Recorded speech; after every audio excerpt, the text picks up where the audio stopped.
This is Will Buchanan reporting for the Walk for Liberty. It's day 35, May 18th, 2008. One problem we're constantly wrestling with is finding a fast and reliable internet connection. I do have my cell phone as a backup, but since we've often been in roaming areas, the internet speed through it is that fast. So consequently, we've tried to park in places that have good Wi-Fi internet. For example, last night we parked on the road outside of Cousins Inn and Restaurant in the Dalles. We ate there yesterday as well, and they have one of the fastest internet connections we've experienced so far. This is the earliest yet we've started walking. It's just about a half an hour after sunrise. Unfortunately, that also seems to mean that the mosquitoes are out in full force. Since we'd been on the Columbia River, Brooke had been using this fold-out map to navigate us along our path. Now that we're off the Columbia River Highway, we'll have to start relying on the GPS. Aren't they made with cows? Since getting out of town and starting to walk up into these hills, it's gotten at least 10 degrees cooler.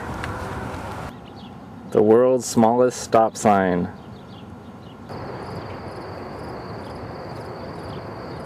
One thing I've observed is that almost everywhere in Oregon, the speed limit signs say speed and not speed limit.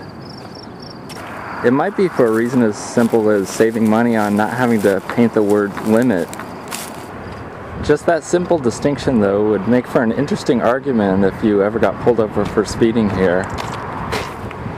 You could argue that in other states, the state clearly mandates that you not go above the speed limit that's posted on their signs. And since the state government of Oregon doesn't use the word limit, it's just a suggestion as to how fast you should go. I doubt they'd appreciate that, but that sure sounds like fun to mess with bureaucrats that way. Speed limits are, after all, not about safety and all about revenue collection.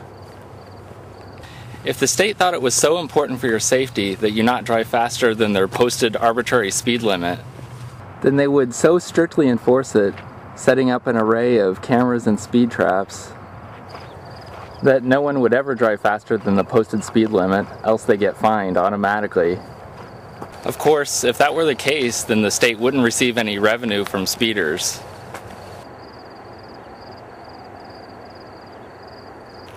As it is, they arbitrarily and irregularly enforce the speed limit. And since people are rarely caught, almost everyone speeds, thus bringing in a nice stream of revenue from the people that they do enforce the speed limit upon.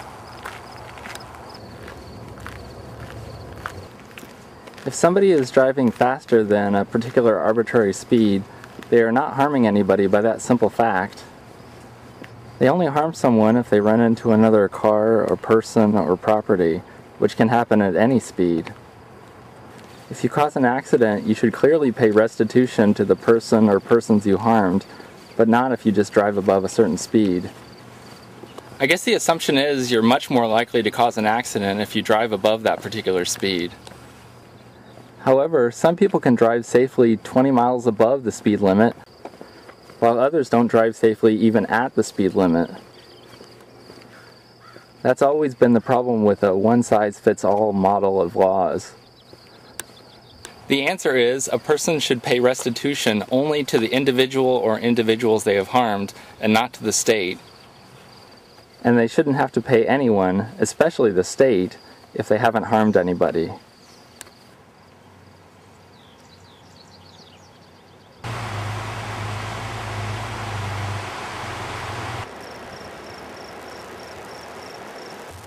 I don't know if it's just my imagination, but my head almost feels like it's tingling.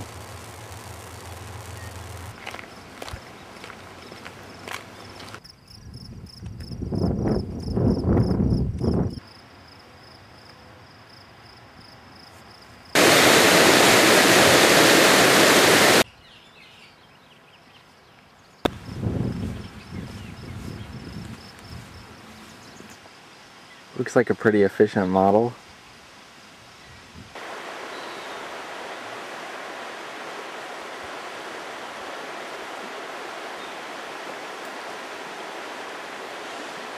Brooke says she thinks the deer might have just given birth.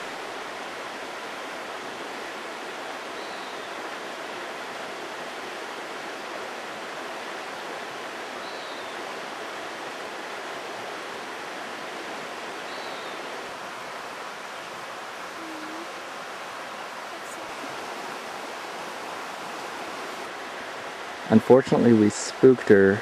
Now she's been watching us ever since and not taking care of her new baby. So we're just gonna move on.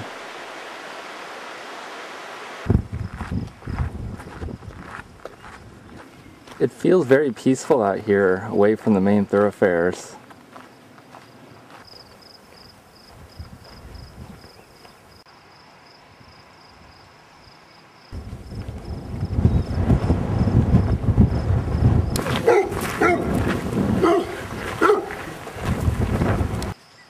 I think those are cows way up there on that hill.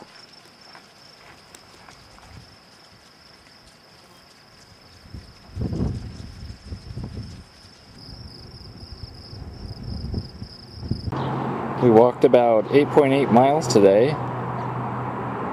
Brooke to Portland today to visit her brother and hasn't gotten back yet this evening. And John is busy working, so I decided to try my hand tonight at dinner. I came up with this interesting concoction. Doesn't it look yummy? I call it Monster Surprise. This is Will Buchanan for blog.walkforliberty.com, signing off.